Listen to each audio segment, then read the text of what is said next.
जय साईं राम साथियों, आपकी साईं आंटी आपके रूबरू।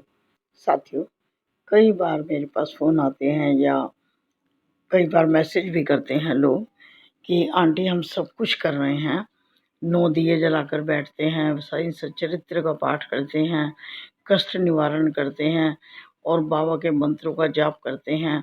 हम 2 घंटे सुबह, 2 घंटे शाम हर तरह से पूजा करते हैं, नैवेद्य लगाते हैं, सब कुछ करते हैं। लेकिन बाबा की कृपा हमारे ऊपर नहीं होती है। तो आप कुछ बताइए कि आप कैसे पूजा करती हैं और बाबा कैसे हमारी बात को सुनते हैं? साथियों, मैं यहाँ सिर्फ़ और सिर्फ़ ये कहना चाहती हूँ कि बाबा के पास देने के लिए सब कुछ है, भरे हुए हैं भंडार बाबा के, बस हमें लेना आना चाहिए। अब आप कहेंगे कि आंटी लेना कैसे आना चाहिए? लेना तो सभी चाहते हैं। आपने सच्चरित्र में भी पढ़ा कि बाबा ने कहा कि मुझे सुपात्र की आवश्यकता होती है, मैं पात्र देख कर देता हूँ, यानी कि हम उसके लायक हैं या नहीं, पहली परीक्षा ये होती है। तो साथियों, ऐसा नहीं है कि बाबा किसी की बात को सुनते हैं, किसी की बात को नहीं सुनते या किस तरीके से पूजा की जाए, ऐसा कुछ नहीं है। मैंने पहले भी 1-2 बार इस विषय में आपसे बात की कि बाबा की पूजा के लिए कोई आडंबर, देख दिखावा या कोई विशेष विधि की आवश्यकता नहीं है। बहुत सरल हैं अपने आप बाबा, हर तरह से मदद करते हैं। केवल आवश्यकता क्या है? श्रद्धा और सबूरी की।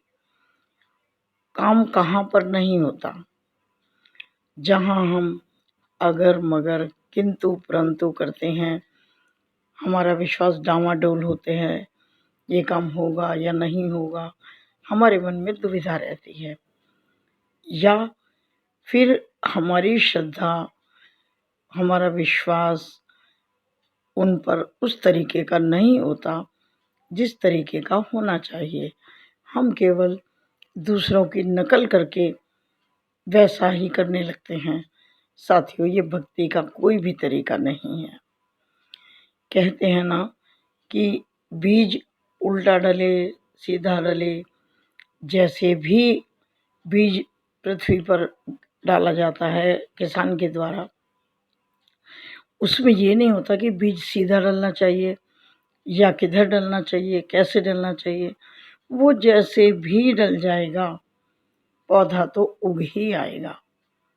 क्या मतलब हुआ इसका कि हमने जब साईं साईं बोला, श्रद्धा और विश्वास से बोला, तो दया का पौधा, कृपा का पौधा ज़रूर उगेगा।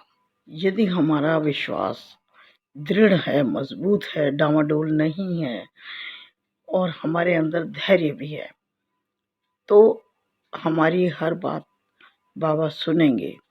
और कई बार साथियों ऐसा होता है कि हमारी कोई इच्छा पूरी नहीं होती, तब भी हमें श्रद्धा रखनी है।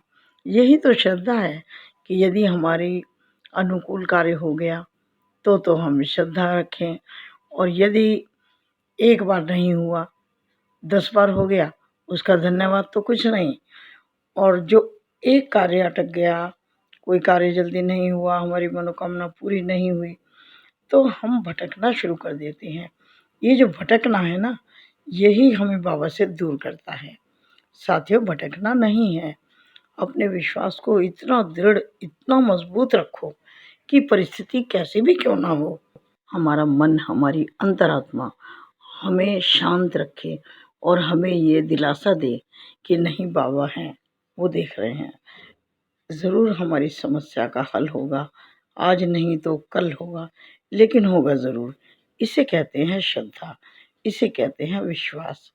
और आज नहीं तो कल होगा, ये हमें सबूरी की ओर ले जाती है, यानी हमें संतोष है, सब्र है, विश्वास है, धैर्य भी है कि हमारा जो भी दुख है, परेशानी है, वो बाबा ज़रूर दूर करेंगे। तो साथियों, जब हमारा विश्वास दृढ़ होगा तो हमारी हर मनोकामना बाबा ज़रूर पूरी करेंगे। बाबा सुनते हैं, ऐसा मत सोचो कि बाबा नहीं सुनते, लेकिन पूजा कभी किसी की नकल करके नहीं होती है साथियों। अभी कहीं सुन लिया, पढ़ लिया कि 9 दिए जलते हैं, ठीक है, हम अपना अनुभव बता रहे हैं, कोई अपने भाव बता रहा है, ये उसके भाव हैं, ठीक है ना? तो आपने 9 दिए जला लिए, श्रद्धा मन में नहीं है, बस ये है कि 9 दिए जला कर के काम हो जाएगा।